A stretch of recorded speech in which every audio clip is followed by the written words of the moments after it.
Hello and welcome to the Boost Over Ball podcast, your go-to place for everything Rocket League with your hosts, K-Cube, AJ Binky, and Red. So lean forward, lock in, and get ready to go Boost Over Ball. Last time we got about 10 minutes in, and so I have to, because I switched over to Streamlabs OBS, and we started the last episode, and we got like 5-10 minutes in, and I realized I still had everything muted. So we had to start over again. I was like, damn. Oh, I've been there too many times. Yeah, I got like 3 people doing the audio check. Yeah. Oh, yeah. But we're in, the audio works, everything looks great. All the cameras and everything look fine. Oh, beautiful. Thanks, Oscar. But yeah, so I'll do the intro and then we can my super fun intro. I know you know how it goes. Hell yeah, let's get into it. All right. Hello and welcome back to the Boost Over Ball podcast. To listeners new and old, hello and welcome to the show. Thank you so much for tuning in. I'm Kyle, K-Cube, and I'm joined today by BigFanRL. How's it going? Man, it's a blast to be here. I'm happy I finally made it on. Me too. It's a blast to be inside. Hopefully for I know a lot of people, it's quite hot a lot of places right now. So hopefully everyone's AC works. Hopefully everyone's power stays on. Oh, brutal. One of my coworkers, he's like, yeah, it's broke this weekend. It was 83 degrees in his house. Oh, brutal. No. Thankfully that didn't happen this time, but when I first bought my house, that happened. It was like 86 in our house. And like I got a new furnace too, and the guy's like, "You're gonna hate me, but I have to test the furnace. Like I have to turn the heat on first." Oh no! Turned our thermostat up to 90. I'm like, I didn't even know that they went up to 90. That's cruel. What? He's like, "It just for 5 minutes, and then we'll turn it all the way down." I'm like, oh, awesome. Here we go. But for people wondering, Quilly is already in Raleigh. He's doing some golfing. He's getting set up. He's figuring out where everything is. Red just got back from a work trip and is also getting ready to go to Raleigh. So he is getting ready for that. So here we are, gonna talk to Big Fan about how he got into Rocket League, how his old esports journey got started. Then we'll talk some fantasy Rocket League and talk some ball and hear his thoughts about Raleigh. Ready to get into it? Let's get into it. I'm ready. Hell yeah. Well, I guess for people who are unfamiliar, BigFanRL.com is your website, Fantasy Rocket League. So before we talk about that, how did you get started into esports, into video games in general? Yeah, like a lot of people in esports, kind of grew up playing video games. Nintendo 64 was kind of the first one I started out on. Playing some Banjo-Kazooie, going over to my grandma's house, playing some NHL 94 for all the hockey fans out there. So, yeah, pretty much been playing video games whole life, and then always been competitive as well. Played sports, through college actually. So, sports and video games combined, and then once Rocket League came out, I was like, there's just no other game like it. No other game makes you feel like you're actually playing a sport. So then it was just grind the game, and naturally part of that was the esports scene and watching all the pros, and it's pretty much been Rocket League esports ever since. I feel that it manages to both be my favorite and least favorite game of all time, all the time. Yeah. Oh, you can't have the good without the bad, for sure. And then yeah, to insult to injury, like we both love watching RL esports, and you go to the events and it's like, oh, this team is, oh, they're all 17. Shit. Yeah, right. Damn. Yeah. I'll never be that good. Yeah, at least when you watch like professional football, oh, these guys are, some of them are mid-30s, late 30s, and then you're watching this and you're like, oh, this kid's 14-year-old, he's a prodigy, he just won a $500,000 tournament, like crazy money, and all the time in the world in front of them. So yeah, it is funny how young the scene is. I imagine though, just like with any esport, I feel like as time goes on, we're going to see that number, like the average age, just keep going up. I feel like the mechanics, the flip reset came in, the ceiling shot came in, and now there's not, I mean, obviously you can always have more and more resets that are common to see in pro play, but I don't think there's going to be too many more crazy mechanics that we see come in, and because of that, I think that level of average pro rage, it's only going to go up. I kind of think the same thing because, like, I mean, like they talk about, like, I mean, as you get older, your reaction time gets a little bit slower, which in a game of, Unreal units is everything. But like the mechanical skill doesn't just go away. I mean, we see Justin making a LAN after years Hmm. of not. And he's not a worse player. He's just a different player. So I think you're kind of right. So I'm for everyone else's sake, I'm kind of hoping that that people start to get a little bit older. But Yeah. Yeah, because I feel like it comes down to like the muscle memory, and I feel like the hardest part was for some of the pros that grew up playing this game. When they were around, season 1 through 6, it was like they built all the muscle memory of like hitting great double taps, getting great 50s, and those still translate. But for them to like have to learn a whole new mechanic of flip resets, going for challenges early and reading all this stuff, I feel like to change that is so much harder. But yeah, it's it can be a lot as the age goes up. That reaction time is definitely nice to have. certainly, I think the oldest player at this event, I think it's Torsos at 24. Oh man, that makes me feel old. I That makes me feel real old. Yeah, me too. Just turned 30 and not a youngin' anymore. I'm not in my 20s. You Um, know. So I mean, if it makes you feel any better at all, which it never makes me feel any better, but they call Rizzo ancient, and Rizzo is Yep. 28. Yeah. It's like, dude, Yeah. why do you got to do that? That's brutal. Brutal out here. It's so Yeah. brutal. So then I guess the next kind of big question I have is you find Rocket League esports, you get into Rocket League. What made you want to first off play Fantasy Rocket League, and second of all, I would say create the premier Fantasy Rocket League website in existence? Well, first off, I appreciate you saying that. I'll pay you after the pod because I know I paid you to say that. Yeah, what got me into it? So I've always played fantasy football, fantasy hockey, kind of some of the other ones. Um, and then yeah, I played on RL Garage when fantasy came out for that. So I was playing with friends. I loved that. And then sadly they really got into the trading scene, and they said that, A, we just don't have enough time and the resources to have the fantasy site up anymore. And I mean, that's a tough decision looking back at it for them to go all in on trading. But yeah, when they went away, I was like, well, I still want to play, and I know that there was a bunch of other people out there that were still wanting to play the game. So luckily, I went to school for website development, making websites, and I enjoy doing random projects on the side. So it's just one of those natural things of like, there's a demand for it, and it's kind of one of those things where it's like, build it and they will come. So built it out, and yeah, I mean, it kind of everyone just came to it because really there's no other choice for it right now. I'm sure Yeah, no. people are gonna come out that are better and know how to do this stuff better than I do, but yeah, I love having the site. I love having a passionate group of people that are always in the Discord talking about Rocket League, talking about what players to pick, but also just in general RLCS, upcoming players, and shout out to the Rocket League Discord gang. Shout out to the OGs that have been with us since season 1.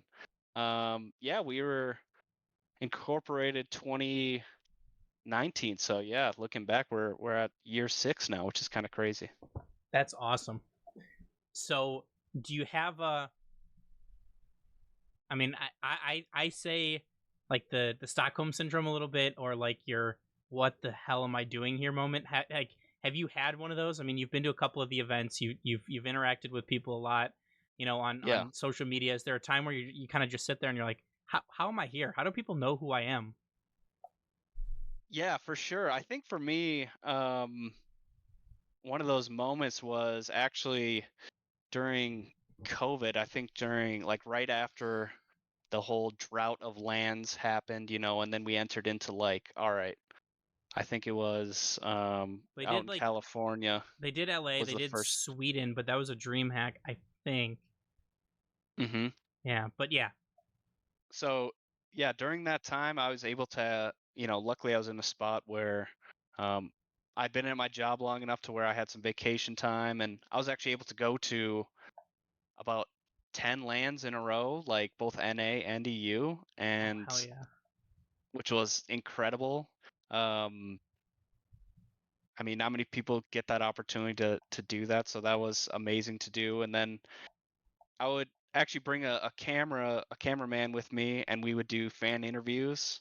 And doing that was just a blast, like talking to the fans. And it's such a young esports scene, and everyone just is so passionate about it. So it was just awesome talking to everybody. And yeah, going over to Europe was probably the time where I was like, wow, like somebody was like, hey, big fan. And I was like, they were saying it like a German accent or whatever. And I'm like, wow, this is like not just like, oh, my local friends around my town, but actually people outside my country, you know, actually are like, oh, I play on the website and I love playing Fantasy Rock League. So that was just so cool. And meeting everybody over there was like a wow, like eye opening. I can't believe this is happening. So that was so cool. Hell yeah. So 10 in a row. Do you have a Yeah. favorite land that you went to? Yeah, it's probably going to be the Rise Joy of Atira across the pond was incredible. Um, Being there for that was just unreal. Because Honestly, was that the OG copper box? Like that the was. first copper box one? Or was that the second one that you went I to? think that was the second one. Yeah, there was a copper box before that. Okay. But yeah, it was the Moist Days Rise Joy of Atira was, and then the chance and Oh yeah. yeah, that being there for that was something else. Yeah, what about you? You've been to a few lands, I assume. Yeah, I went to both at Dickies. Mm-hmm. Um that was weird to be back. I was like, everything is just so different but not different. I did San Diego for the winter major. I did Boston, and then both Dickies. Yeah, what'd you think of Boston? I liked it a lot. I thought that the quality of Rocket League was really high. I think that, I mean, that was like, peak Rule 1, like with Sunless. So like just the fact that it wasn't NA, but like it kind of was because Sunless. So they were a crowd favorite, and a lot of people were really pulling for them, which was awesome.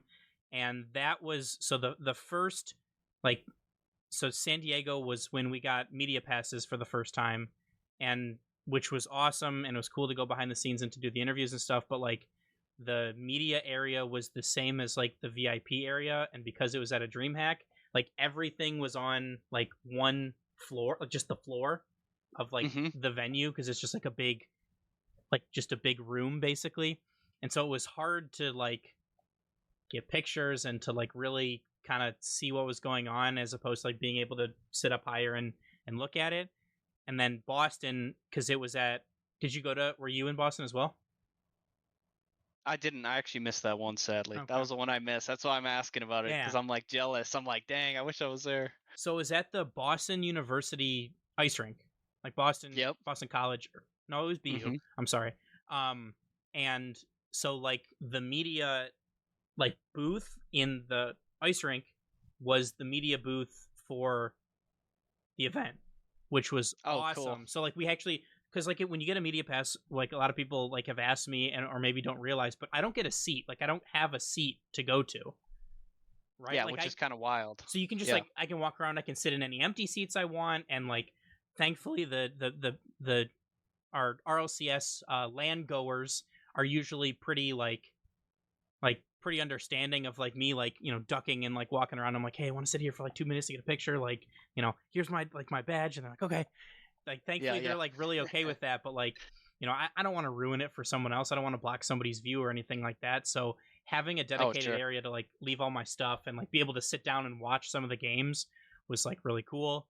But and then Dickies was, because I went once like just as like a fan, And then I went back as media for Worlds, and really cool. I know way more about the bowels of Dickies Arena than I ever thought I would. Like all the back elevators and, you know, freight elevators that they use to get everybody around. But I'm looking forward to Raleigh. The Lenovo Center is a massive venue. I'm intrigued because I think this is the biggest event venue that they've used, like by far, because it's an NHL. Oh, really? It's an NHL stadium. It's where the Carolina Hurricanes play. So Oh, wow. like, I don't think that they're selling like the upper bowl seats. So, but I don't know. Like, there's still a lot of tickets available for people if they still want to buy and go. But I'm intrigued to see how they're going to do it because they have a lot of real estate to work with, and it's a professional sports venue. So like, hopefully the facilities for the players, the press, the Blast, Epic, Psionics staff will be awesome. But I'm intrigued to see how that goes. Yeah, that's gonna be so cool. Yeah, an NHL stadium, shoot. Well, and then I gotta imagine like the Worlds being in France. Is that gonna be is that gonna blow out this NHL arena then?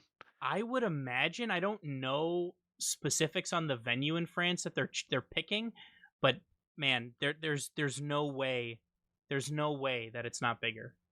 Like it's just like I would imagine like, and you're an NHL fan, so I'll use that. It just happened, right? Like you see some of these Canadian teams, right? Like, you know, Stanley Cup Finals are in Florida and they're in Edmonton doing a watch party outside the arena. Like, yeah, I would imagine that there's probably going to be some of that in France with some of the blue wall, you know, the green suits, and potentially, right? Depends on how they do. And some of the Vitality fans that are going to be pretty into it that maybe couldn't buy a ticket or didn't buy a ticket that want to just be around the venue. I certainly think that there will be a lot of opportunities for that. That's going to be a rowdy stadium. Oh, it is. The French fans? I mean, come on. I would love to go. Rocket League, come on. I want to go so bad. I'm like, I just can't justify spending that much money to fly out there. Oh, yeah. Right. Any of the European ones are just like, yeah, insanely expensive, but shout out to anybody that can actually go, because super jealous of that. Oh, for sure. Like, I think Germany would have been awesome. Like, they had like the big flags that were like kind of moving around the stadium, but that would be fun. Maybe if like everyone that goes to an event decides to subscribe, I'll fly everyone out for a LAN. But until that happens, we're not getting there. But one thing, so you've been to your LAN events. You're going as a fan, right? Mm-hmm. Yeah. Okay. I'd be curious. So, and this was a new since Blast has taken over. This is a new development for us as media, but the media is allowed at the closed audience days. Really? So, that's awesome. I didn't know about that. We didn't know until at Worlds. And so we found out just in the press packet that they send out like a week before the event. And it just so happened that somebody, he's been real busy with some life stuff and some work stuff, but AJ Binky is also from the same place that you're from. And okay. And I'm not gonna dox you if you don't want to, but that's all right. I think I'm already giving it away a little bit, but if you know, you know. But so him and one other person were able to go down early, and they got to go to Thursday, Friday, like the venue, and be there for that. And I just by happenstance, my flight was got in Friday morning, really early. So I drove directly from the airport to the venue and got to see it. It's a incredible production. I had no idea. Really? They have give us some insights. So imagine an ice rink, right? Just in a random room. They have it all with blackout curtains, like a kind of an oval type situation. Okay, yeah. And they have 4 setups in the corners. And there's there's 2 host desks opposite of center ice, on either side of each other. Yeah. And so on they do the left, the right half of the side at one time, so it's the 2 setups over there, and then the casting desk, and then so the all the media can come in from the left side and like take pictures and like just be out of the way of the camera while those are playing.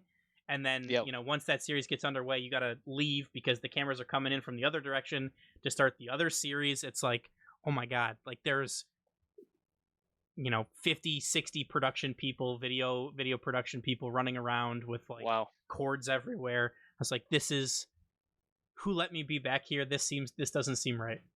You're like, I'm in the wrong place. Yeah, I'm sure people like to, sometimes dog on production, but it's like people have no idea what actually goes into running this type of stuff. So, that's awesome. I didn't know they were letting people in to actually see that. So dang, you're getting a little extra bonus time there. Oh yeah. So like, I mean, I leave in 48 hours, like a little over 48 hours for Raleigh, and so I'll be in the venue 9 a.m. on Thursday for day one Swiss, which I'm super excited about.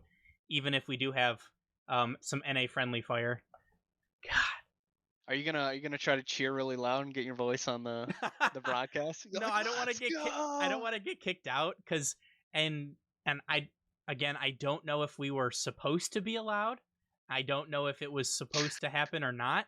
But at Worlds for the first crowd day, because crowd was Friday, Saturday, Sunday because it was Worlds and everyone got to play in front of the crowd. But on Friday they let us onto the floor during the games. Oh, really? Wow. And then somebody walked in front of one of the camera shots, and then they didn't let us go back out on the floor anymore. Oh no. So I don't know if Who was it? Who was it? You can just say it. They actually didn't tell us who it was. I have a guess. Oh. But it was somebody from another organization who, it was his first Rocket League event. He was covering it for like an esports media like Okay. kind of situation. So he didn't he'd seen the game but like never been to an event before. Oh no, all it takes is one person, I guess, huh? But I also don't know if we were supposed to be allowed on the floor in general, because the stage manager was like, they're not supposed to be on, and Blast was like, no, they're allowed, and whatever. Who really knows? It was nice while it lasted, I guess. I got some cool pictures of Jimma with Power when they were there. I got the picture of Fiber when he fell, like when he tripped. Oh, sure. I was like 10 feet away from him on the ground when he fell. I have that picture saved somewhere. We have some good ones, but it's kind of funny. You gotta frame that. You gotta start selling some prints of that.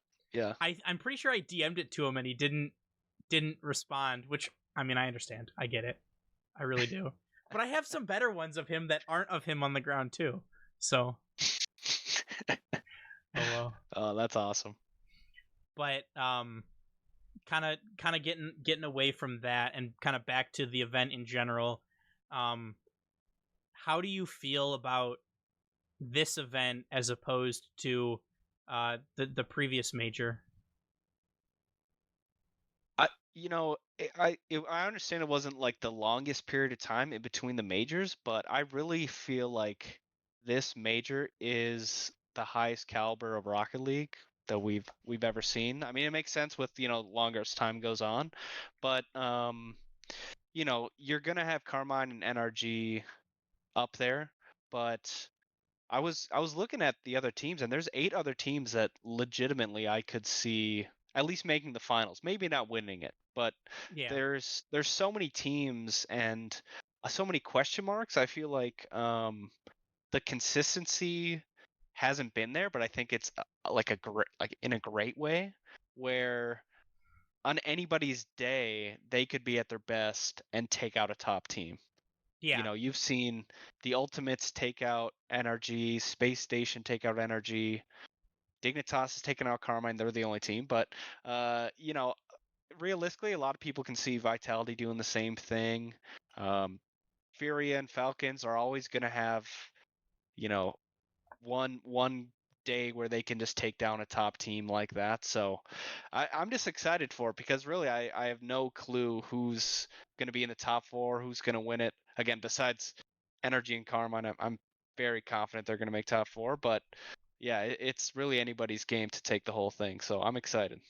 Yeah, I think that, I mean, at least for me, for my memory, this is the best, like, maybe not the best, but like the most solid, like, NA top 4 that we've had like in a while. Like I definitely think that 4 NA teams here are the 4 best NA teams.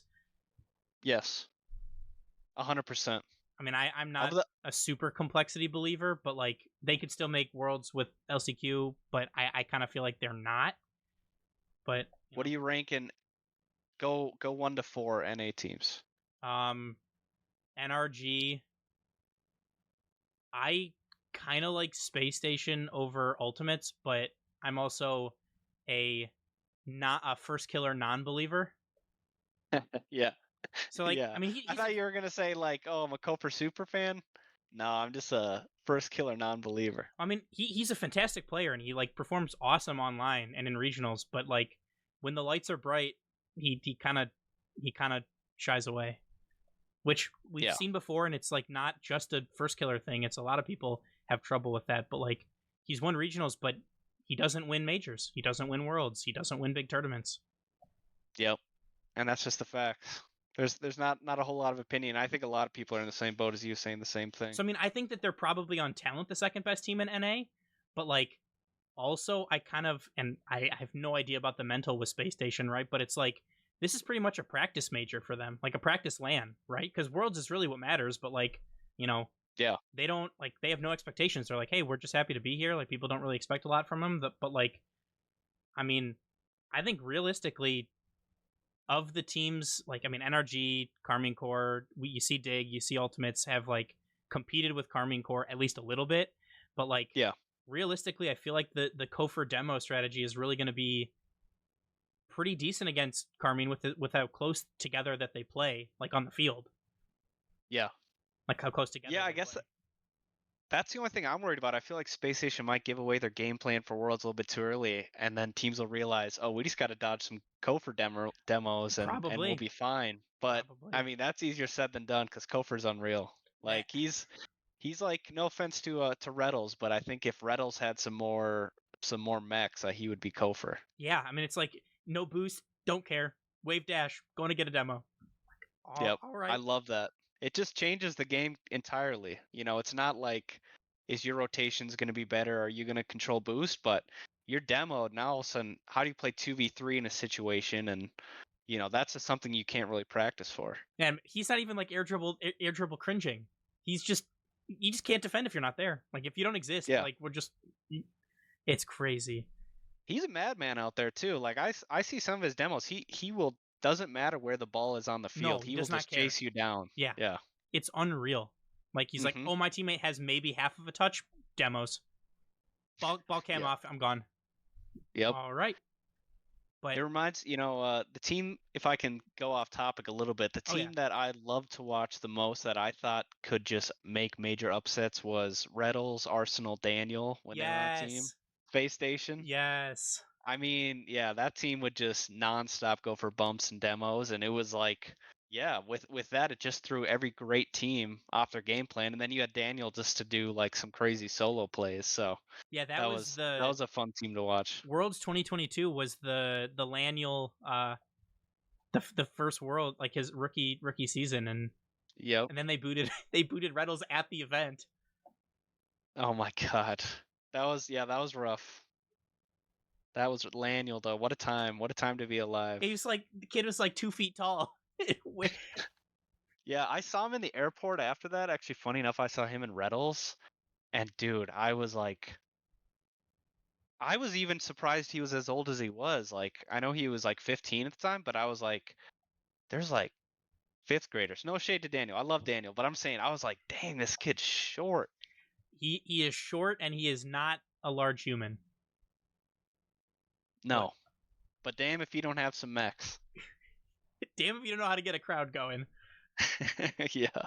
But yeah, I mean, we like on our last episode, we kind of did our like major preview, and we like broke every team into categories of like major contenders. We did, our second one was top 4 threats.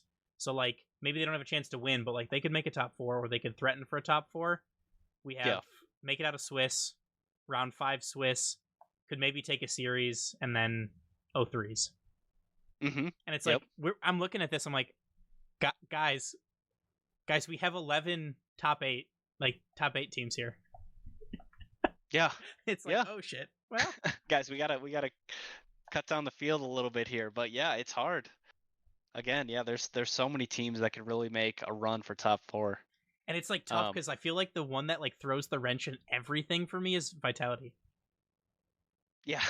It's Yeah. like Which is Vitality, crazy to say. they could fuck around and win, but like they've looked terrible. Not terrible, but like for their standards, Yeah. they've looked not amazing all season. Like they've looked regular all season. Yeah. They've looked like almost a bubble team at times in EU, which is insane to say when you got Zen and Monkey Moon. Yeah. Because like I listed out all of like everybody's finishes, and Vitality went top 6 in Major 1, second in Open 4, top 4, top 4, and it's like, okay, but then when they lose, they look atrocious. They look very bad. But we talk about like we've talked about like mythical Rocket League players before, like 0 Second Justin or like Scrim Bear, like Scrim Magic Bear.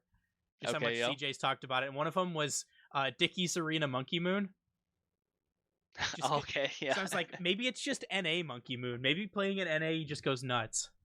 But like they could, I could see them winning. I could also see them not like crashing out top 8.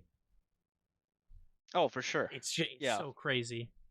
Yeah, and that's where I think the thing that Carmine has going for them, and the reason that they're basically a 50-50 shot to win the entire event, is because of the consistency that you've seen from them.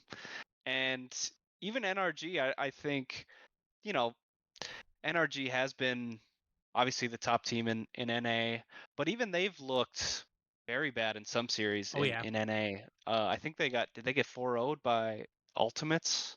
Yep. The one tournament. So, that's just the type of thing where it's like, and that's against the Ultimates. You're not even playing the best team in EU, so that's where it's like the little bit of shakiness comes out. So, yeah, it's gonna be a fun watch. I want to get your thoughts on Twisted Minds. I like Twisted. I could see a top 6 for Twisted, but okay, they're one of my teams that they could get screwed over by Buchholz, by Bucky. Yeah, like I mean, and it's gonna happen to a few teams, I think here, especially with a double NA like matchup in the first round. Yep. I was like, you could like. I mean, NRG isn't necessarily the fastest starting team, and I'm not saying that they're going to lose. However, I will contend that if NRG and Ultimates lose, I think that's probably best case scenario for NA to get all 4 teams top 8. I would love that. I would love it. I don't think that's going to happen, but that is my like, if, because I have faith in Ultimates and NRG if they lose a game to be like, oh, screw this, like we're just gonna, and then just 3-1. Yeah. Oh, for sure. But like, I mean, with SSG, they're all land rookies. It's like, it could be like, if they lose round 1, it's like they could just crash out 0-3. Like, I don't think that they will, but like, yeah, there's definitely a question mark on them. Because like Twisted Minds has Carmine Core first round, right? So you'd think that Carmine takes that, right? I mean, I don't think that's crazy to think, but it's like, yeah, you could have an NRG second round. You could have a Gen G second round. That's not an easy match. Like you could have Foot, you could have, NRG. Like it really just, like, it really depends on how they're going.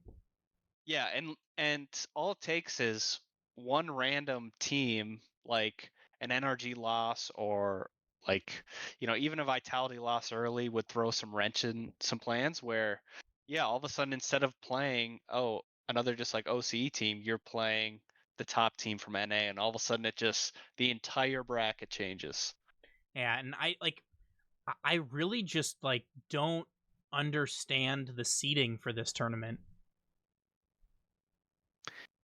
Like, I mean, I know that I haven't looked at it too much. I know they posted it, and it's like based on like average finishes and things like that. But it's like, Carmine Core is the number 1 seed, in my opinion, right? Like they're like number 1. March Madness terms, they're the number 1, right? Like they're getting their region choice number 1 bracket, and they have Twisted. They're probably 1-1 and 1-2. That's how good they are. Yeah, but they have Twisted first. That seems weird to me because Dignitas has Virtus Pro. Right. Little bit easier of a matchup, although I really do like the Virtus Pro team. I think that they could make a round 5 Swiss. Yeah. But again, matchup dependent, right? Either like, but I mean, Wildcard and Furia are there. How did Gentle Mates get foot? Yeah, I've heard people say that they really take in consideration like the round after, not just like the first round, because like obviously Carmine would play, SSA or APAC first round, but I think I've heard people give the argument that if that's the case, then you would possibly be playing like an even better team second round that you would kind of screw yourself later in the bracket. So they kind of start them off with like a semi mid team, which Twisted Mind isn't exactly like a mid team. I mean, they got Nupo and Rise on the team, but still, I understand what you're saying. Yeah, the seating, no, they're never gonna come out with the seating that everyone No. agrees on, No, or never. even most people. I think every single time it's gonna be like, what are they thinking here? I kind of wish that they would go back to the draft. The draft was cool. I agree with that 100%. Bring the draft back. Like, because Carmine may say, you know what, we want Vitality first. Right. We have their number. We want to tilt Monkey Moon off the face of the planet early and just never have to deal with them again. Yeah, and they might do, some spreadsheet calculations of their own and be like, actually, if we beat them here, we'll never face them again. And even if we lose, then we'll play. They can Yeah, for sure. do some calculations that way. Yeah, I think that's great. And then it's just more content, right? And then it just adds more drama because somebody's gonna pick somebody that's like, oh wow. And Fury is going to pick somebody based on, like whatever beef they got going at the time. And that's awesome drama every single time. Yeah. Yeah, we need Fury always playing somebody they're rivals with, which is pretty much EU, but yeah, I love it. Yeah, but I mean, it's interesting, and I'll have to wait and see what the second round matchups hold for that. But it just seems weird, and especially at an NA event, you're gonna have all 4 NA teams play in round 1. Right. Like, yeah, come on, let's save that for later down the road when the crowd's there. it's that's kind of what I'm saying and thinking on that one. But one question that got asked last time, and I think it's a good one. Biggest surprises for you, in your opinion? So we'll do a good surprise and a bad surprise. Like, who do you think surprises and you're like, oh my god, like they played awesome, like I didn't see that coming, and then somebody, wow, they really shit the bed. Like somebody really. What do I think's gonna happen? Yeah, for you, like who's your biggest like positive surprise team, and who's your biggest negative surprise team?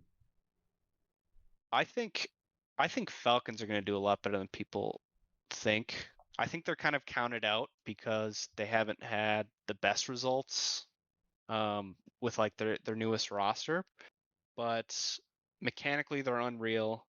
Again, a lot of people are just going based off previous results, but I really think that they could win the major and take down a team like Carmine or NRG. Again, is the consistency there like Carmine? No, but at the same time, their level of play when they're on is not. It might be one of the highest out there. So I think Fury will do very well. I don't know. I haven't seen a ton of brackets that people posted on X or Twitter, whatever you're calling it nowadays. But I think I got Falcons top 4, and again, like I said, probably making a grand final even. Who's gonna shit the bed? Let's see. That's gonna be tough. I can see so many teams doing well. I really don't respect the Twisted Minds team, to be honest. Okay. I've watched some Twisted Minds gameplay. The hard part of me saying that is it's Rise on LAN. I know that's so that's part of it too.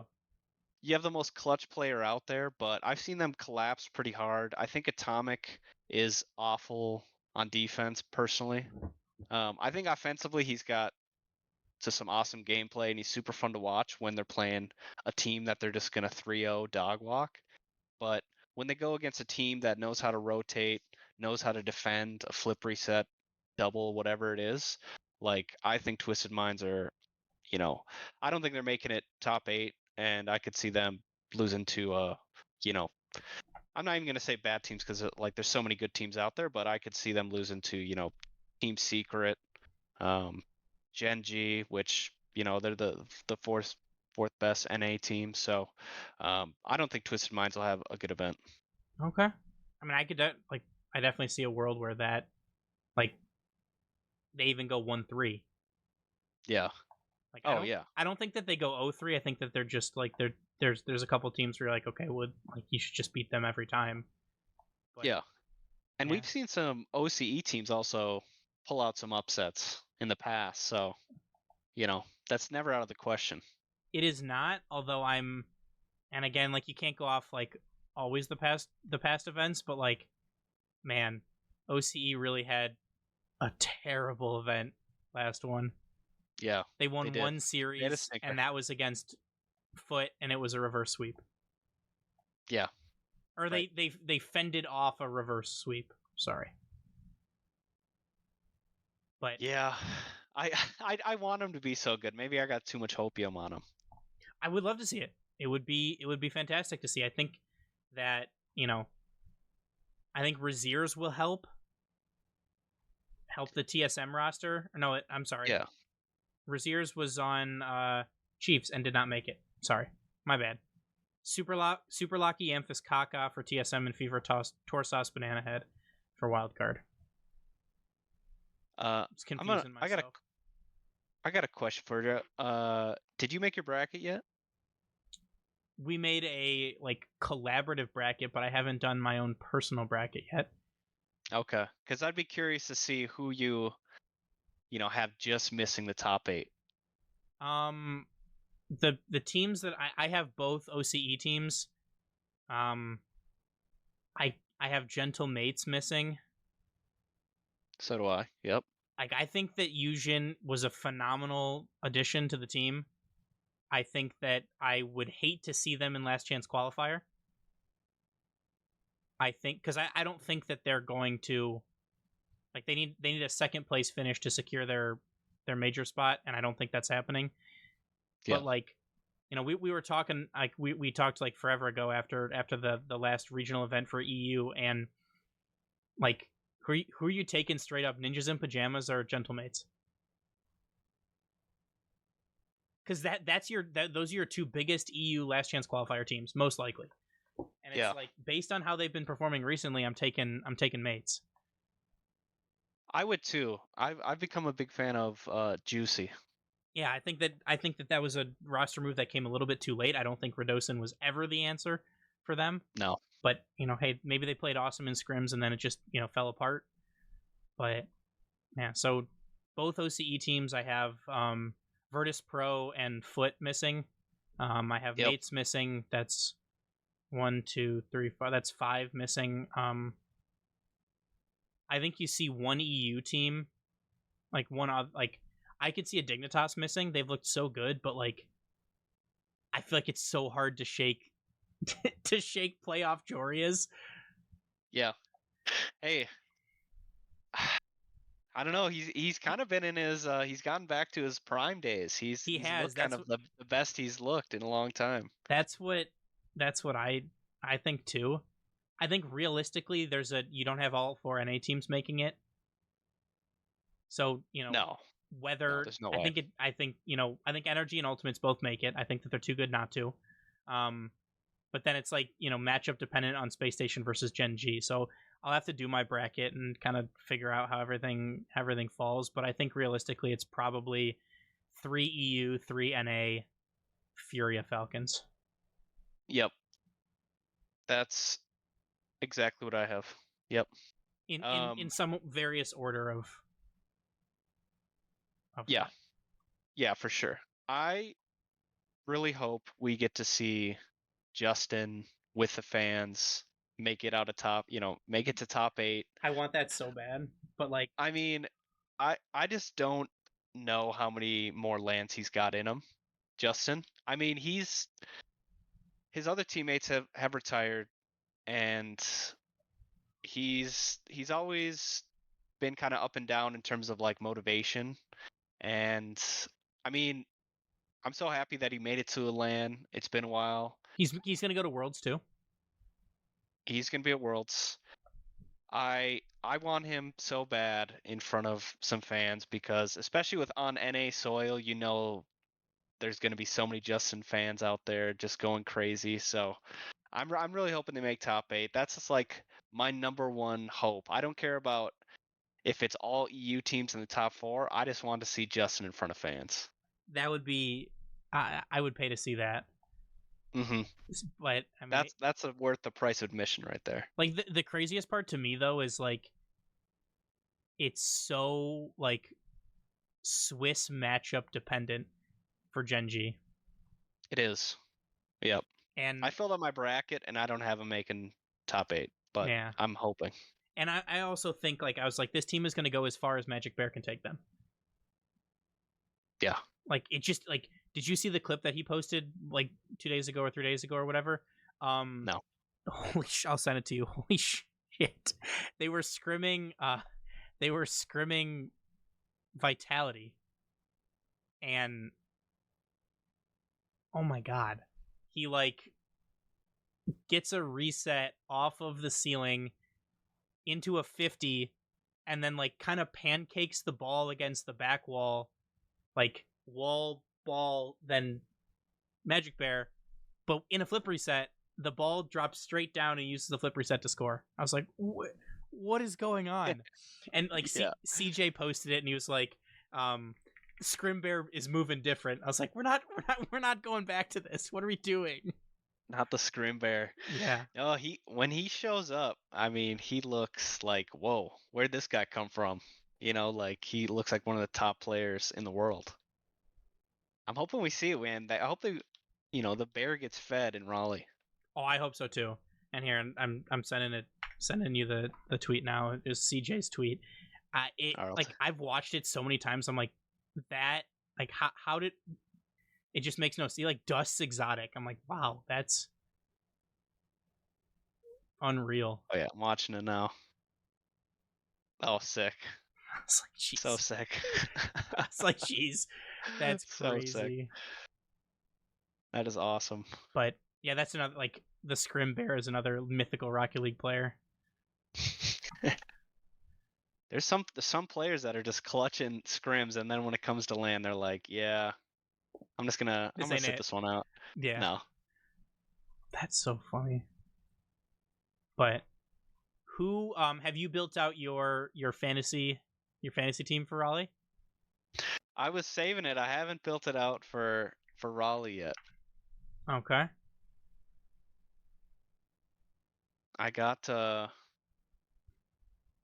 maybe no, I was messing around because whenever the teams are ready, I always just pick like 6 random players and put them in the squad just for like a picture of them. But I have yet to go through. Have you made a team? I have not. I just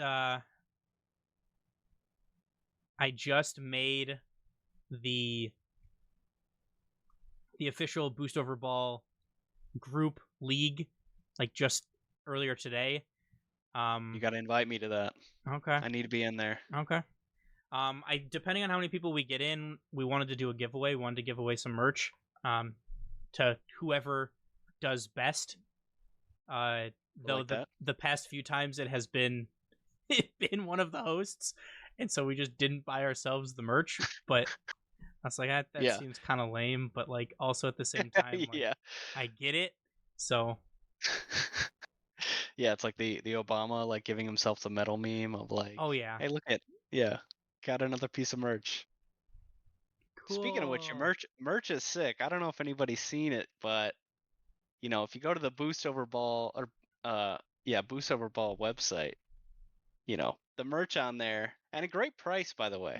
Some of the podcast content creators out there, they're selling some ridiculous stuff. Like you look at RLCS merch is like $70 for it's kind of a shirt for a T-shirt. So I made it as cheap as possible that would cover all the cost. I love that. Let's just get the merch out there. I don't need money. Yeah, money. I already have all my computer stuff. What do I need? Just Just here to talk ball. I love that. But I wish there was a link that I could use to invite, because I have the league ID. Yeah. And I have the I need to make a little like copy paste this text to send it out. That'd be kind of cool. Yep. I'm gonna put that in, and I'm gonna say credit KCube. Like you could do with fantasy, right? You'd send the link out to like the group chat or whatever, and you're like, hey, everybody join the fantasy league. Right. Make it easy. But I'll post it on Twitter if anybody wants to join. Password is boost, all lowercase, because why not? But I'll send the league ID there, and I'll DM it to you. But okay, you haven't made your team yet, but who is kind of sticking out to you in terms of like people, like players that people should look out for, or maybe avoid like the plague? All right. Some insights that I can give for the major. So, any of the OCE teams are very hit or miss. You're either going to, their value can be kind of, the range is like, a little bit below average to a little bit above average in terms of pricing. But sometimes an OCE player will just go off with the amount of saves that they get. And then especially when they go down to the lower rounds, when you're playing the SSA teams, I think that was a bigger thing in the past though, so you might have to take it with a grain of salt, because back then it was actually like SSA players and not just EU rejects. Yep. Yeah, exactly. Although, like, I don't blame the players for doing that, like, for continuing to make a career out of it if you've spent so much time, like, in Rocket League. No. But you blame Epic for allowing that to happen. Yeah. And also, I think the level of play is higher, as much as people want to shit on the idea of it. But, I think you got to be looking at Kofor.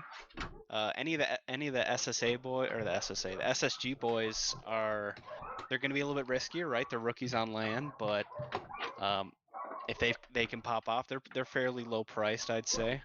I would say fill out your bracket and then just figure out who people are going to play, because you definitely want to find matchups where they're either going to get they're either dominating or they're going to get dominated. Like, too close of matchups usually is like low scoring, and unless it goes into like long OT, it's usually not great.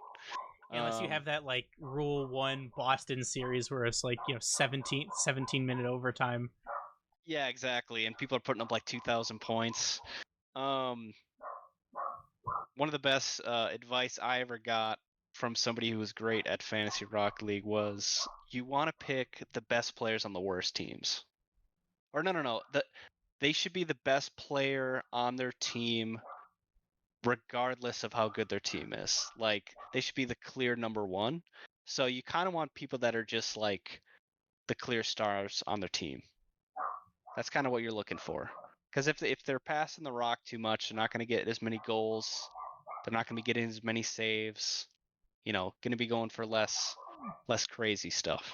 Oh yeah, I mean, that's why I find it so hard to pick like a Carmine Core player, right? They just like, it could be Drali, it could be a Tau, it could be Vatira. Like, they all they pass the rock too much to be a good consistent contributor.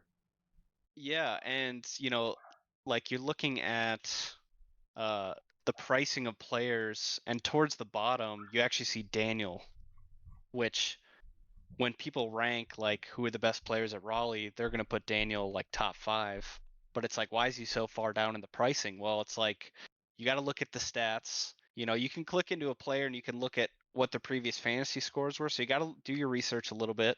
But yeah, that's why like a Daniel is so low, is because he's on a team with players that are just racking up more points. And as much as he does amazing plays, like visually you like love to watch him, statistically he's not doing as well. Yeah, and I mean, Daniel's also more of a third man on that team, and even still I think he doesn't have as many saves this season as Atomic. So yep. Yeah, because there's some players too, if you watch their gameplay, they're challenging so early. Like, some players will, like, they pad stats for sure. Oh yeah. Shout out to Growly, definitely farming some stats. For sure. Yeah. I think I don't know. Archie's talked about it too. He's like, I'm just gonna wait here. They cleared it towards our net, but I'm just gonna wait Yep. until I can get the save for it. Yeah, I forget who put it. I think Shift put out like the top statistical performers from EU, and it was Archie and Growly were both 2 and 3. So yeah, they're definitely farmers. But yeah, like it's funny when I used to watch Arsenal, I remember thinking, I'm like, dude, this guy's unreal. I'm gonna pick him for my team. And then it's like he challenges so early that he doesn't get a save stat. So it's like, oh my god, no wonder he's such low pricing. Yeah, and a lot of the midfield players too, right? Like a lot of NRG's plays are midfield challenges. Same with Carmine. It's like, Yeah. you don't get any points fantasy wise for a midfield challenge, but like, I mean, Carmine's just gonna suffocate you in the midfield anyway. Like they may only get 2 shots, but like they're scoring. Yeah. So it's like, Yep. tough to justify picking them. But it's like, you could get like a real feast or famine kind of pick with like a Torsas or like even a Sphinx. Like I think Sphinx could be awesome in this event, but also he might not. Right. Yeah. And you have to think about too how many games everybody's going to play because somebody could be 0 and 3 and they're out and their stats are their stats versus a team that's going to grind their way to like the top 4. It's like they're going to play a lot of games, their averages are going to go down because they're playing so many games. Yeah. So, and their matchups are only going to get harder. So you got to think they're not going to be scoring as many goals. They might go up on a little bit of saves, but saves don't get as many points as goals do. So there's kind of a lot of different things that go into it. Yeah, definitely. But I can't recommend playing Fantasy Rocket League enough. I think it's been a lot of fun, and for people who have enjoyed conventional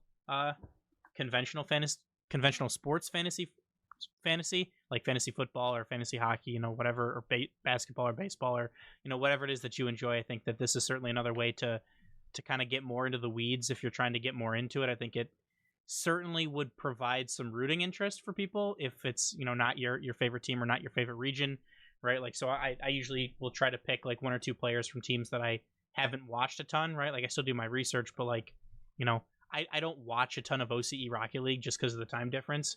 But having a player in my fantasy team from there, kind of gives me a reason to watch some of those matchups that I maybe, wouldn't necessarily like choose to watch. Oh, for sure. Yeah, anytime you can have a little bit of a stake in the game where it's like, all right, I don't even care if this team loses, but this one player just has to do well. And then when it's like, it goes off the post and he doesn't get the save or he does get the save, it's just adds to the excitement. Yeah. For sure. But again, people, please feel free to join the fantasy league. If we get more than 5 people that join, which we most likely will, if it isn't, provided it isn't one of the hosts, we'll send some merch out to the winner. So please make sure somewhere in your team's name to have your name so we know who you are. We've had that problem a couple of times where I'm like, oh, somebody came in second place. I don't know who the hell this is. Yeah. So you end up tweeting about it and you're like, I don't know who you are. Sorry. I don't know how to contact you. Yeah. But do you mind if I share the link out? No, not at all. Okay. Cool. I'm guessing you'll get more than 5. Yeah, the more the merrier. Awesome. See how well I do or don't know ball. So I love that. Yeah, Right. I was looking back at some of the other teams that I had, and there's some good ones. Some fun ones. There's some fun ones? Oh yeah. I did yeah. I've done like an all NA, I've done an all EU, like an all region team, and then I did only people that play. I mean, it's so hard to say, but like I'm not picking like really players that like really thrive in second man. Oh, sure. Like trying to do like positionally, or like people who are like the first man. I'll pick my strikers, and the midfield I'll put like 2s and so on and so forth. Just trying to see if I can build like a FIFA team. Yeah. Like Archie's a really good defender. So is Roy, so they'll play defense and stuff like that. But I think it's been a lot of fun to do, and it's certainly it certainly is a great time to get into it. And I think, like you said, I think this is going to be like one of the most competitive Rocket League lands we've had in a long time, and I can't believe we're like 3 days away from having International Rocket League again. Oh, it feels like so long since we've had Rocket League right now. I mean, the break, it really hasn't been too much time, but in reality, it just feels like so long. Yeah, it really does. And then I was like thinking about it too, and I'm like, man, after this, like, Worlds is kind of a little bit away. Yeah. Like, Worlds is September 9th, I believe, is when it starts. Mm-hmm. Yep. And I'm like, man, that's 3 months. Yeah, a long ways away. Like 2.5 months, really. But then you also have like Esports World Cup, and there's some other events in there, some cash cups and things like that I'm sure will be streamed. So there's ways to like continue watching. But like, man, I am really just like not looking forward to the season being over. It just seems like it started so recently. I didn't really think I was going to be into it, but I'm getting into the 1v1 scene a little bit, watching the RLCS 1v1 tournaments. Those are fun. They have been a lot of fun. It's definitely a different way to watch, and I'm intrigued to see how it plays at LAN. I know the Moxie Yan series was like awesome to watch spectator wise. I know a lot of people are like, it lasted too long, but I think that was awesome. Like I like the forfeit that you can forfeit mid game. I think that's a cool addition. I think that having a timeout in ones has got to be like so different. I mean, I know like just the mentality has got to be so like locked in, but like I'm excited to see it on LAN. I think I think it'll be Saturday is what they were saying. The finals on Saturday. That. I can't wait for that. Yeah, I mean, we will. It's weird seeing one player sit at the setups. Oh yeah. And I still like the meme of Moxie in warm-ups. He's like, fist bumping people around him. He's like, oh wait, and then fist bumps himself. Like I think that's awesome, and it'll be cool. And I'm kind of hoping that like regardless of I'm hoping that that Diaz is able to do it, because I kind of think it would be like Western Hemisphere versus France. Like I think that'd be kind of funny. That'd be good. But otherwise, it's going to be Mina versus France, which I mean, Wepo's a fantastic player, but we'll have to see on that one. Mm-hmm. That'll be good. I'm excited for that. And shout out to Moxie too. I mean, making a name for himself, because I think without this ones tournament, I think, people that were really in the scene and deep into it, knew who he was, but now I think he's starting to get some global recognition, which I think is well deserved. So it's cool. Oh yeah, and we've seen a couple of people that like have kind of gained some little bit of fame in the one scene. The one that I think of is Trebla, the Norwegian ones player. Dude, I loved that I watched series. his run. I was like, oh my god, this dude is amazing. He called a timeout to go to the bathroom. That's so sick. At first I thought he was just doing it just because he like won and wanted to like flex on him, but then he was going to the bathroom. I'm like, wow, that's even funnier. And yeah, like dude, hearing the announcers go crazy, like who is this guy? Like that was his like breakout moment. So that was for cool. Sure. Because he did like open qualifier runs too, and like never made a main event, but like he got a little bit close. But like people know who we are now, know who he is now, which is awesome. He's got he posted his Spotify playlist that he was listening to during that, and it's like 10 songs. He's like, that's all you need. I was like, what? What is this guy? Yeah. Because he left to go to the bathroom, and he walked out of his room, and he ran back in and hit pause, and then went to the bathroom. And they're like, I think it was Cole. They were like, he was like, what is he listening to that's so important that he has to come back and pause it? Well, he only got 10 songs. Yeah. Yeah, you can't repeat. Yeah. That was awesome. And then he was jamming out in between, like he was just feeling it no matter win or lose, like he was just having a good time. Yeah. So I mean, I love seeing that. I love seeing the different talent that it brings in. I mean, you think back to like a lot of the NA players who have, First Killer was a ones main, back in the day. He was not able to get it done in the 1v1, but Justin played a lot of ones. Vatira plays a lot of ones. Like there's a lot of players, like top tier players who, have kind of made a name for themselves starting out in ones. And I mean, like even going back to like the Gamers 8 like Captain's Clash, right? Like you saw kind of Daniel and some beast mode, being able to do some of that kind of stuff in like some of those variable format series, which God, please bring those back. Those were so fun. Those were awesome. Like the 1v1, 2v2, 3v3 kind of like captain's pick style events. How long do we got to wait before 2v2 RLCS tournaments? Come on.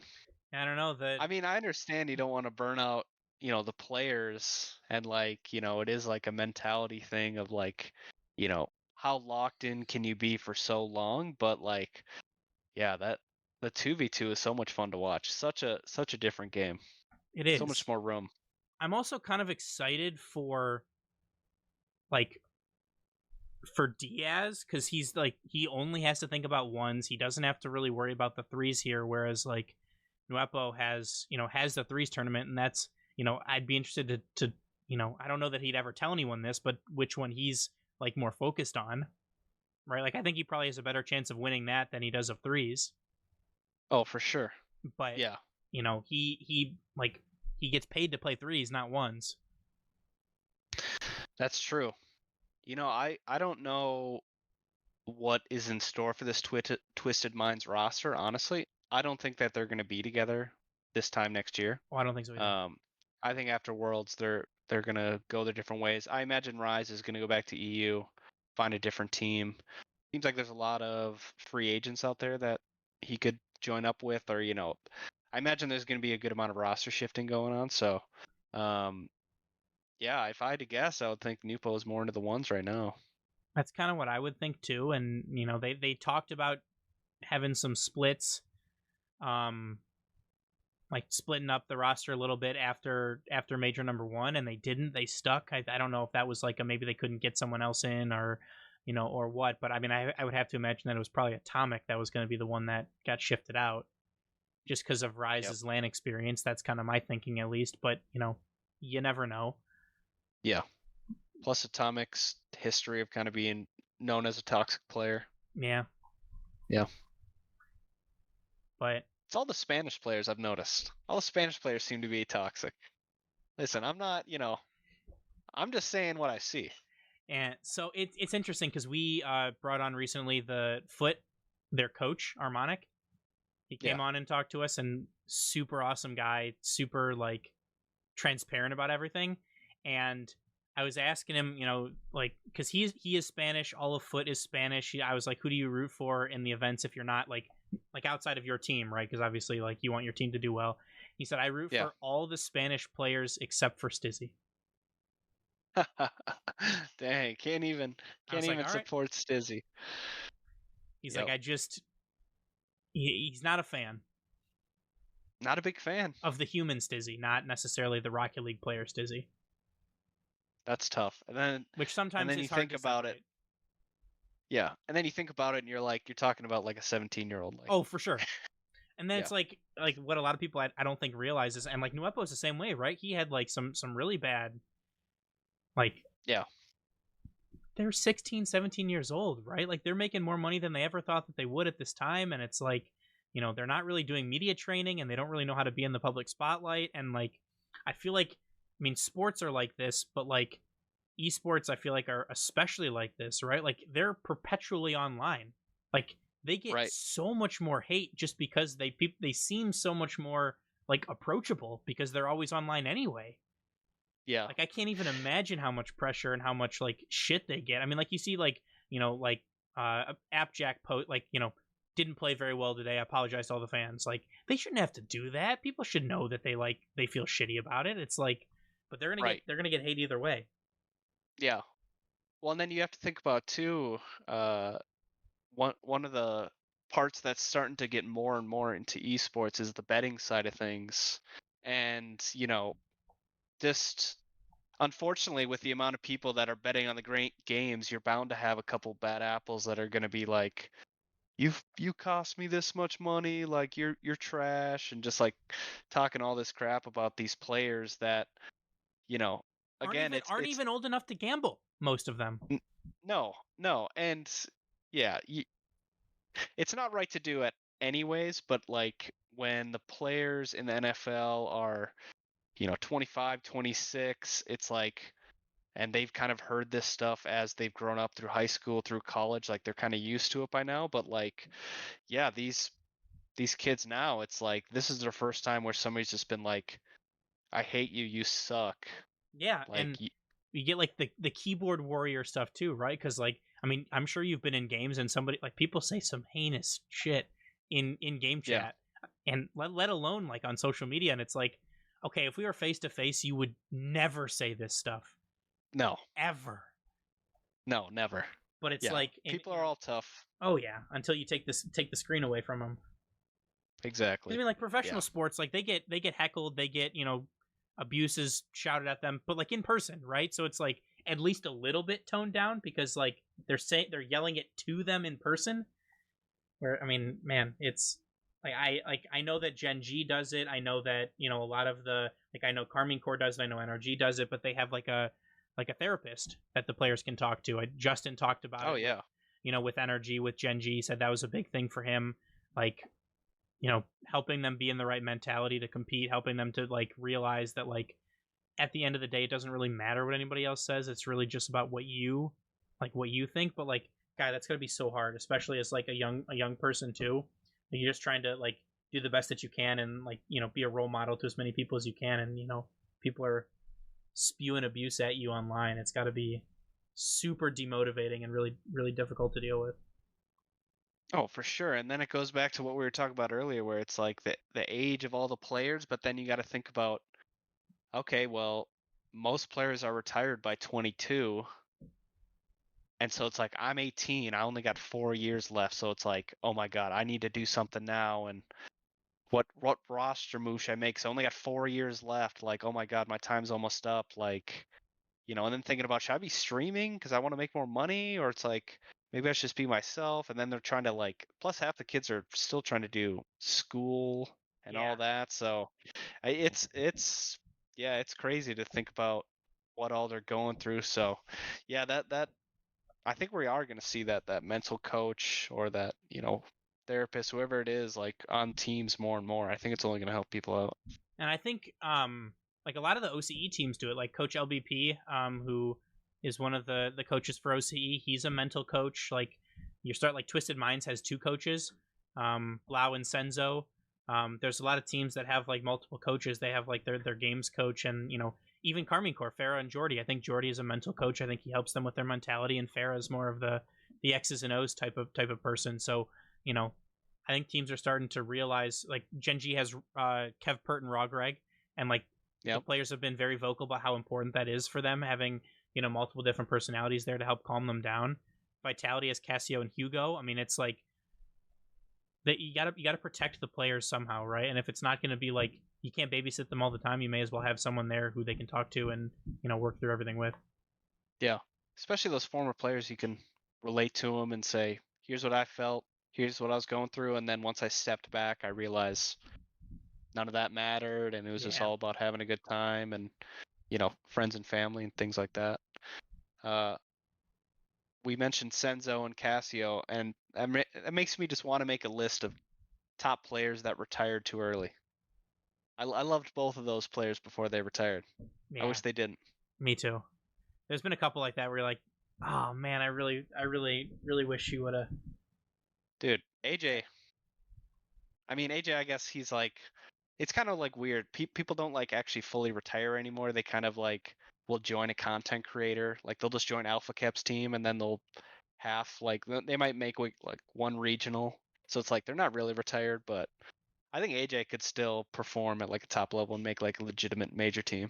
I think he could too. I'm also intrigued to see what happens after the season with Alpha 54 and EU. Dude, one of the top players, world champ. I think that he was in contract purgatory. Yeah, he went the extra route. Yeah, that's tough. Extra before he got benched and was in that purgatory. He was. That is still world champ saying, extra. People forget that. Yeah, very true. Yeah, we've made that joke before. Like extra was not a good player. You had to they benched him. That is world champion extra to you. Yeah, put some respect on it. Mm-hmm. Hey, yeah, Radoson's still out there. I was a big fan of Sizen. back on that Yep. that Vitality team. I thought that they should have taken Sizen over Radosin. I mean, I was obviously proved wrong. They won a world championship. They swept perfect regional, perfect split. Worked out very well for them, but he's still out there as well. I thought that he had some talent that obviously hasn't materialized as much as I thought it would, but here we are. If I can give a shout out to one of my favorite teams that never got results, but I thought were sick together, Williams Resolve 2022. Yes. Sizen, Prime, and Radosin, they were sick together. That was a good team. I thought that was a team that could have made some real runs. And then obviously you saw Radosin go to Vitality, and the rest is history. But yeah. Also, I think Prime was underrated. Prime was solid. I was always a big Cash and Astral fan too. Oh yeah. Yep. Love those boys. Was kind of upset that I didn't see Cash on a bigger team this year. He's always been the bridesmaid, never the bride. Yeah, very true. Yeah. I don't know what it is, man. I mean, the offense is there for him, but it kind of seems like that's really his only point of impact. Like he's not, his 50s are, I mean, he's a pro player, right? His 50s are amazing, but like he doesn't like create for people that aren't him. It kind of seems like. Yep, that's fair. Cash would be a great fantasy player because always was the best on his team, no doubt about it. Feast or famine for Cash, yeah. He's either scoring 12 goals or he's scoring no goals. Mm-hmm. Love it. Yeah, but I don't want to take up too much of your time. So the last question I got for you is, where can people support you? Where can people find your stuff? And what else, if anything else, would you like to shout out? Yeah, you can find me on Twitter at BigFanRL. And all of the I'm going to post all of the links that you would like in the episode description, so people can find you that way as well. But for the people who are listening, okay. Yeah, BigFanRL, fanrl.com. You can find me at the grocery store buying some mac and cheese if you're in the mac and cheese aisle. 3 cheese is smoking some mac and cheese. Hey, I saw the picture. Okay, I just got the smoker, so I need to maybe do some pulled pork mac in the future here. So okay. I'm excited for that. Yep. How did the mac and cheese get started? I'm sorry, so that was the last question, but I have to know. I forgot. I had that written down. I just didn't ask. I don't know what it was. I pretty much ate mac and cheese like ever since honestly I was a kid. Obviously that's something meant for feed your 4-year-old this whenever you just don't want to cook anything. Fair. I never got tired of noodles. I just like spaghetti. I like all type of rigatoni. Okay. Yeah. Yeah. I like a little bit of everything, but mac and cheese. Obviously from the Midwest, we're a cheese state up here in Minnesota. True. And so I mean, 2 best things in the world, cheese and noodles. Nothing gets better than that. So it's I don't know why I don't get sick of it. At this point I thought eating it basically every day would at a certain point you're just like, all right, I've had enough of this, but you could always spice it up a little bit though. Yeah. The different shapes, the different cheeses, the different things you can add to it, the meats, the chickens, the little shrimp mac and cheese. If you ever had that, it's pretty good. Okay. Yeah. What's your favorite mac and cheese? I am unfortunately lactose intolerant, so oh no. That's soy mac and cheese though. Soy mac and cheese go hard? They have lactose free cheese too that you can do for mac and cheese, and that stuff's pretty good, but it's not as good as the normal. What food what food do you not get sick of that you could just eat for the rest of your life? I feel like you can't go wrong with a burger. That's usually my go-to. It's I don't really feel like cooking. We have those frozen Costco hamburger patties. You just throw them straight on the grill. It's it's fine. Anything on them? Lettuce, some ketchup, sometimes some onions. If you're feeling like cutting some onions, really is what it comes down to. I love that. It sounds like that's a classic American burger right there. Oh yeah. It's an NA burger, Yeah. top tier. I'm also interested to see how the food is at the venue in Raleigh, because the Dickies food was just like so. It's pretty top tier. You also let me know. You have to do a food review. I That's should. one of the pieces of content I'm expecting out of you. Okay, we'll get their food review in there, because Dickies has, like, they do the barbecue. They have, like, some buffalo chicken sliders that they do, which is pretty good. All right. Yeah, let me know. Okay. But so again, fanrl.com. Come join the fantasy league. Come play some fantasy Rocket League. It's a lot of fun. At BigFanRL on Twitter. Anywhere else people can come and see you or come and find your stuff. Yeah, Wave Dash podcast. We, for like a year straight, 2 years straight, we did every Sunday. We were doing podcasts, but we've been pretty spotty. Everyone's getting jobs. Everyone's having life happen to them. So we've been a little bit spotty, but we're starting to get a little bit more consistent with it. So at Wave Dash Podcasts on Twitter. Shout out to Bel Air. Shout out to GeoFay. Shout out to Corrupt. All the guys on the podcast. And I think you'll be one of the next guests on the podcast for sure.